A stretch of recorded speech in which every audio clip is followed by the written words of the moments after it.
I'm Paul McCarran. I'm here at the Retreat House, Loyola on the Potomac. Last Sunday was the 21st Sunday in Ordinary Time, and perhaps you remember, the Gospel passage was from Matthew. It described Jesus pointing out that Peter had accepted a blessing from God, and because of that, says Jesus, he's going to give to Peter the keys to the kingdom of heaven. The incident that we read started off with what seems like a casual conversation about gossip. Jesus asks the disciples what opinions they've been hearing people expressing about him, and after hearing some of these opinions, Jesus asks the disciples who they think he is. And you remember, perhaps, Peter pipes up, he says, "You are the Christ, God's anointed one. You are the Son of the living God."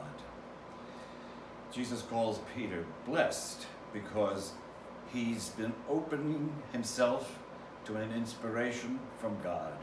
In other words, for Peter, or for any of us, to have a clear sense of what God wants for us, or anoints for us to do, chooses for us to do, we must be ready to receive such wisdom or insight as a gift from God. Trust, like Peter's, in God's ability to fill us with divine gifts. That's the basis and the foundation of the whole community of believers.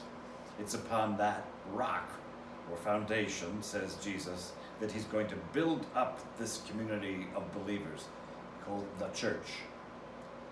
Jesus then describes the power of trusting or believing with the image of keys. He tells Peter and us that believing is the key to heaven. When belief in God directs our actions, we are accepting what heaven celebrates. Or put it simply with words from Psalm 138, "When I called, Lord, you answered me."